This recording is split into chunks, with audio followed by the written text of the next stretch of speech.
Hello everyone. Today we will discuss in vouching payment.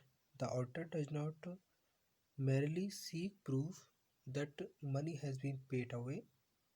Explanation. यहाँ पे भुगतानों का प्रमाणन करते समय एक अंकेक्षक को केवल ये साक्ष्य प्राप्त करना नहीं होता कि नकद भुगतान हो चुका है। इसको हम डिस्कशन करेंगे। देखिए, प्रमाणन अंकेक्षण का वह प्रारंभिक अध्याय है जिसमें अंकेक्षक की आत्मा निवास करती है और यही कारण है कि अंकेक्षक अपने स्टाफ और कर्मचारियों के द्वारा विस्तृत जांच करते हुए प्रमाणन करता है। प्रमाणन में लेखा पुस्तकों में लिखे हुए व्यवहारों की जांच संबंधित प्रमाणकों की सहायता से की जाती है। मीन्स प्रत्येक लेखा व्यवहार को उसके प्रमाणक से मिलाकर देखा जाता है और व्यवहार की सत्यता, सुदृढ़ता और नियम अनुकूलता की परीक्षा की जाती है। प्रमाणन में रोकड़ पुस्तक के व्यवहार अधिक महत्वपूर्ण होते हैं क्योंकि रोकड़ संबंधी लेखों की त्रुटि और छल कपट का नियोजन व्यापार के लिए सबसे बड़ा खतरा होता है। व्यापारी के द्वारा किए गए भुगतान के संबंध में मौलिक प्रमाणन व्यापारी के पास होते हैं और क्योंकि इनका संबंध थर्ड पार्टी से होता है, तृतीय पक्षकारों से होता है, इसलिए इसमें छल कपट की संभावना कम नहीं होती। बड़ी सतर्कता से नकली प्रमाणक बनाए जा सकते हैं, उनको प्रेजेंट किया जा सकता है। इसलिए अंकेक्षक को अतिरिक्त सावधानी का प्रयोग करते हुए भुगतानों का प्रमाणन करना चाहिए। उसे भुगतानों के प्रमाणन में केवल यही नहीं देखना चाहिए कि भुगतान कर दिया गया है, बल्कि प्रत्येक भुगतान के संबंध में प्रमाणन करते समय उसे कुछ तत्वों की परीक्षा करनी चाहिए, जैसे भुगतानों की वास्तविकता, भुगतानों की अवधि, भुगतान का संबंध, अधिकृत व्यक्तियों द्वारा भुगतान, उचित व्यक्तियों को भुगतान, सही राशि का भुगतान, भुगतान का अधिकृत होना, भुगतान की वैधता, भुगतान का लेखा, प्रमाणकों की जांच आदि।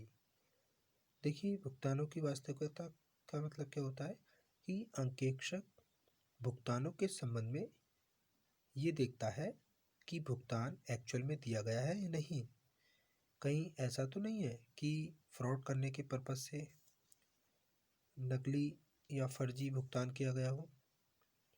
इस कार्य के लिए उसे प्रमाणकों की जांच विस्तृत रूप से करनी चाहिए और यदि वह जरूरी समझे तो संबंधित पक्ष से पत्र व्यवहार करके भी वस्तु स्थिति के बारे में जानकारी लेना चाहिए। भुगतान अवधि की बात करें तो व्यापारिक लेखे जो होते हैं वो एक निश्चित अवधि के संदर्भ में तैयार किए जाते हैं और इसलिए अंकेक्षक को ये देखना होता है कि अंकेक्षण की जाने वाली पुस्तकों में संबंधित वर्ष के भुगतान के ही भुगतान ही लिखे जाएं और नहीं लिखे जाएं, क्योंकि कभी कभी ऐसा भी देखा जाता है कि भुगतान प्रीवियस ईयर या फ्यूचर का जो टाइम होता है, करंट ईयर का या आगामी वर्ष का होता है, लेकिन लेखा हमें करंट ईयर में किया गया हो, तो ऐसा भुगतान हम कह सकते हैं छल कपट का प्रतीक हो सकता है। इसलिए अंकेक्षक को भुगतान की तिथि पर विशेष ध्यान देना चाहिए।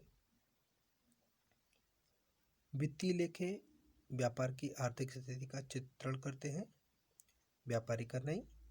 इसलिए भुगतानों का प्रमाणन करते समय अंकेक्षक को ये भी देखना होता है कि जो भुगतान किया गया है वह व्यापार से संबंधित है। कोई भी वह भुगतान जिसका व्यापार से कोई संबंध नहीं है, व्यापारिक खर्चों के रूप में तो नहीं किया जाता है। व्यापारी के निजी व्यय आदि व्यापार द्वारा वहन किए गए हैं तो उसे हम आहरण ड्राइंग के रूप में दिखाया जाना चाहिए। प्रत्येक व्यवसाय में व्यापार से संबंधित भुगतानों को करने के लिए कुछ अधिकृत व्यक्ति नियुक्त किए जाते हैं।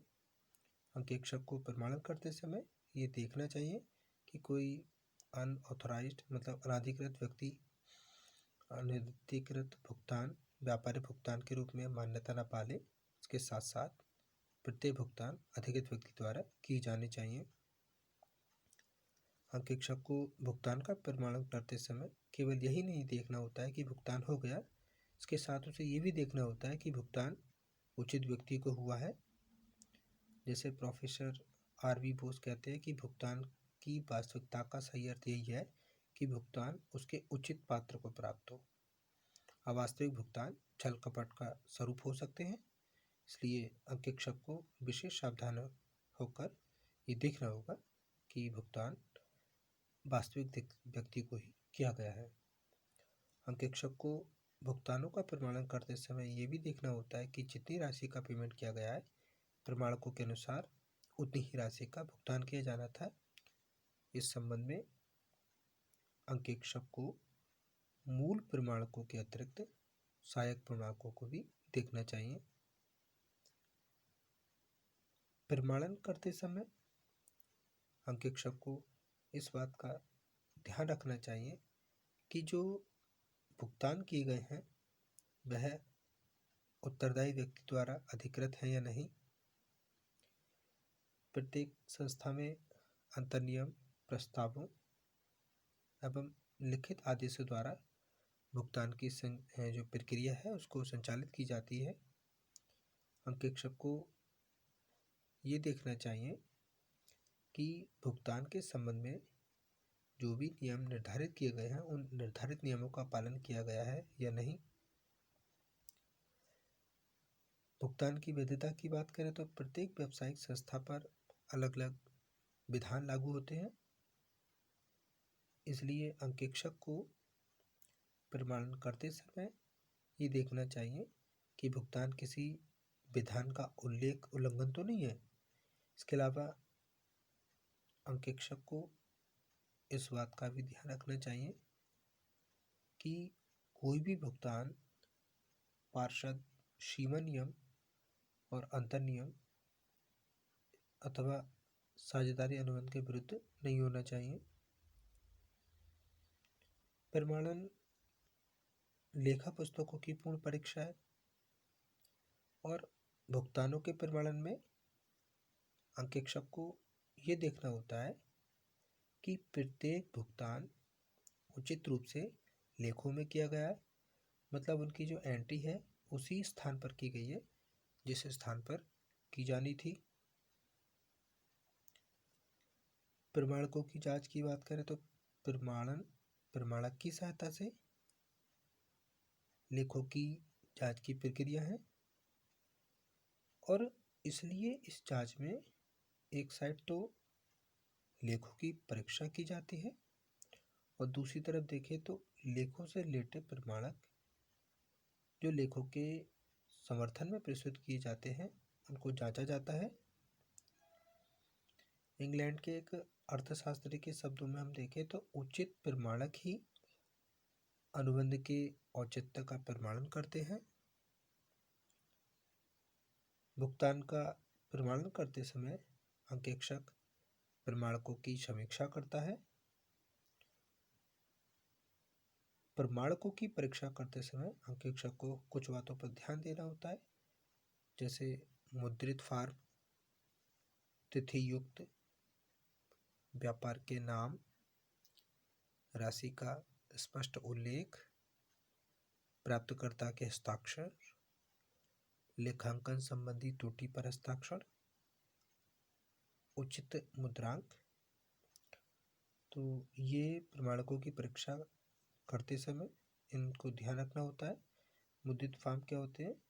प्रमाणक की सत्यता का पहला जो लक्षण है वो ये होता है कि जहाँ तक पॉसिबल हो प्रमाणक मुद्रित फॉर्म पर होने चाहिए, मतलब प्रिंटेड फॉर्म पे होने चाहिए।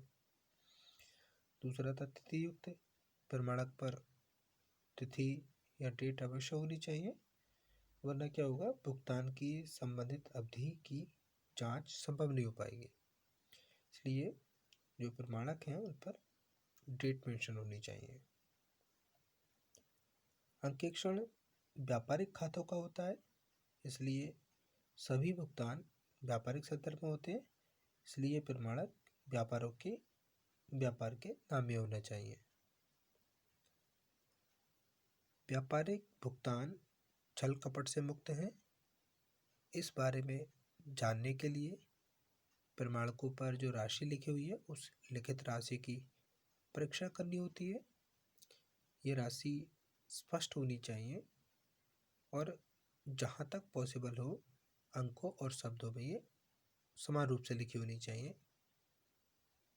प्रमाणक पर भुगतान प्राप्त करने वाले व्यक्तियों के सिग्नेचर होने चाहिए या थंब इम्प्रेशन होना चाहिए। यदि कोई प्रमाण ओवर राइटिंग है, अगर उसमें कोई काट छाट की गई है, तो उसे शुद्ध करके, उसको सही करके मूल लेखक को अपना सिग्नेचर करना चाहिए।